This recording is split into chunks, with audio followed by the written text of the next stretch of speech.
Good morning. This is William McKissock with Schooley Mitchell. I'm here in my endeavour to help promote businesses, and today I'm actually trying to help promote a local charity that does fantastic work. And this morning I have with me Sarah King. She is the manager of social work, bereavement and volunteer services at LifePath Hospice, which is under the chapter's health. Good morning, Sarah, and thank you for coming on the show. Good morning, William. Thanks so much for having me. My first question is, what is the Circle of Love, which is part of the LifePath Hospice? So our Circle of Love program is a program specifically for families with children ages 3 to 18. We provide bereavement counseling. So all the children who attend Circle of Love have lost someone that they loved. And the service is open to anyone in the community, whether the death was a result of illness and under the care of LifePath, or if it was somebody who had a community loss, such as a motor vehicle accident, homicide, suicide. So any child in the community is welcome at our center. We're located right here at Meridian 3 at the location of Cypress and Lois. And we also have a location in what we call the South County, which is in our Ruskin Sun City location. The program provides individual counseling. It also provides counseling in a group format. So we have our families come in and we break them into age groups: littles, middles, teens, and adults.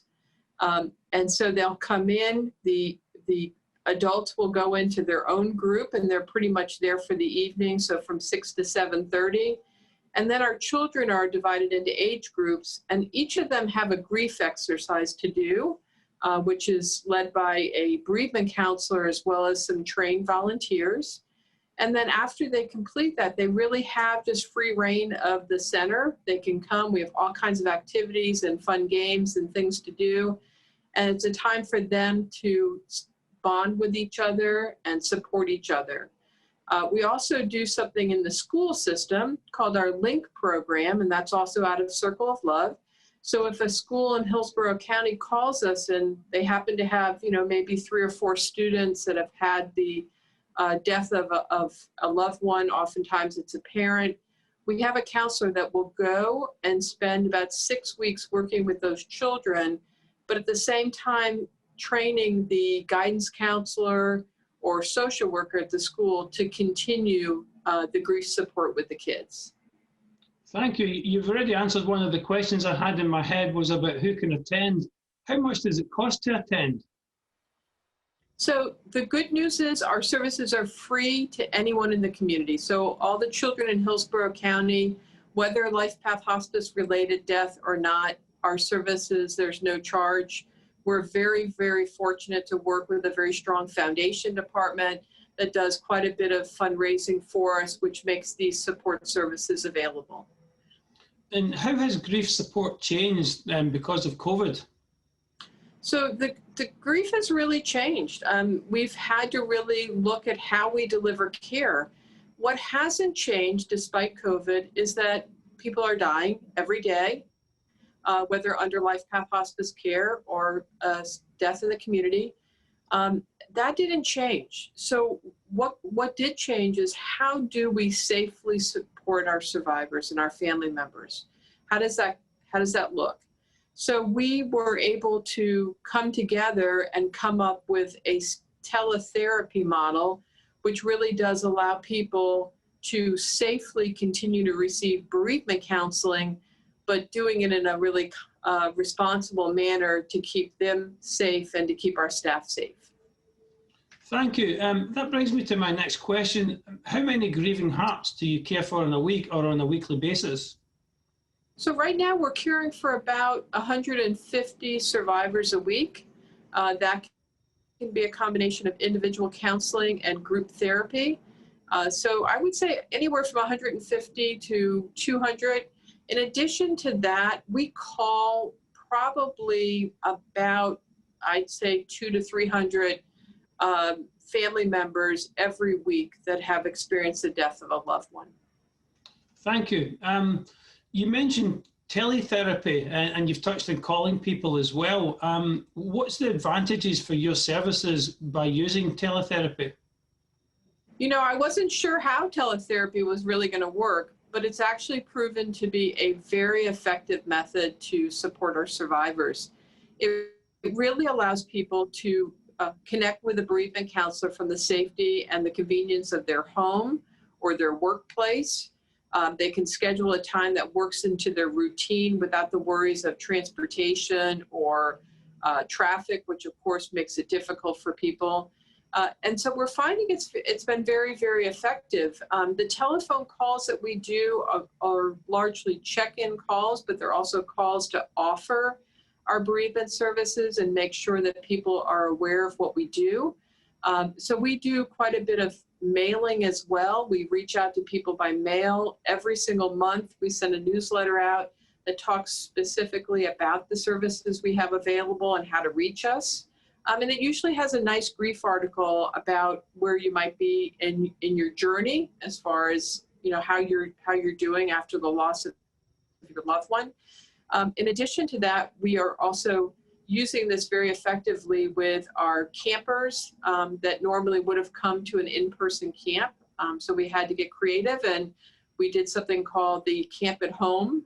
So for 5 months, we actually mailed them the activities, and we had a follow-up, and we encouraged them to give us, share their experience. So that was really a wonderful way to connect with about 100 families, as well as a new concept that we're going to introduce starting in September, which is a summer Saturday, but it'll be a fall Saturday and September Saturday, where we're going to do the activities with the entire family via Zoom.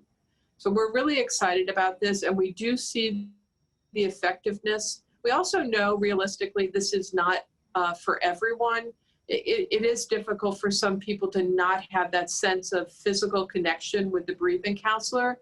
So we will look forward to the day that we can safely return to that model and offer that as well. But in the meantime, we do have a phone check-in system for those survivors that are really kind of on hold, but we continue to call them. No, thank you. You can clearly see that teletherapy really is working for you as it is for other businesses and other charities in the area, like my own business. But you can also see how it ties in with everything you're doing. And again, I think you guys are doing fantastic work in what you're trying to do to help the community.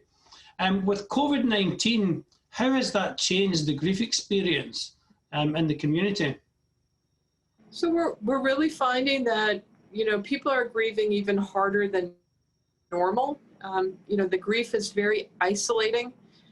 The anticipatory grief that happens before a loved one dies is really different. For anybody who is, you know, dying in the hospitals, it's really difficult for a family member to be with that person. So we're seeing the isolation, the separation that, you know, normally when someone's grieving or someone's preparing for the loss of a loved one, our families, our friends, our neighbors, our you know, religious community are pulling together. We're coming together. Yeah. And with our physical distancing, that's really different right now. It looks a lot different. So the intensity of grief is quite profound right now. We're all experiencing a sense of grief. You know, our normal routine has really been altered dramatically. And so that's even more making it even more critical for us to be able to support our grieving population with really effective bereavement services, because the intensity is different. That isolation is quite different. We've actually developed some more specialty groups to meet people where they are. So having a young adult group that they can tune into, having a child loss group that's very specific to their loss, having a widower support group. We're finding that with telehealth and with COVID, we're able to do things that are more specialized, because you could live in Sun City and call into a call that's happening in Lutz, for example, whereas everything before was really geographically driven, because it was the old, you drove to a meeting and you were in that, you know, we had one here in South Tampa for the people that were down here. We have one in Brandon. And we'll return to that model, but there really is quite a bit of room, I think, for teletherapy to continue, because it will be very effective for a group of people who can't really make the time to get physically in to see the counselor. Yeah, no, thank you. That was a very full answer. In relation to COVID and how it's affecting us all, because as you say, we're all somehow grieving in some way because of our social activities being curtailed. And obviously it's more important for, or more pertinent for people that you're working with. Where are you finding hope these days? I mean, just the opportunity this morning to really talk about something that I feel very passionate about, and to be able to share the mission and the good work that's being done at LifePath Hospice every day, and certainly our bereavement department. I just have a tremendous amount of hope, because I feel that despite this pandemic and this virus that we're all coping with every day, we're finding ways to still come together. We're finding ways to still continue our mission. We're finding ways to still be able to reach our community. I'm incredibly fortunate to work with a dynamic group of bereavement counselors that are very creative and are so dedicated to what they do that they found ways to work around seeing their survivors in person. So I think that for me is probably the biggest hope, is that we found ways to continue to do good work, and that we will, I think as a result of this, we will be an even stronger a group of people who can find more creative ways to make sure that we're caring for one another. Thank you, Sarah. I really believe in what you're doing. I think it's a fantastic role that you play in the community. It's hard to imagine everything that you've just discussed, you not being there. And obviously an important aspect of your organisation is funding. As a final question, a final thought, what's the best way for people to donate, and how are you funded? So LifePath Hospice is funded through insurance, through donations, and the generous donations of our community, the fundraising efforts of our foundation department. Our bereavement services are completely unfunded. So everything that we do is really through the generosity of our community and the fundraising by our foundation department. Mm-hmm.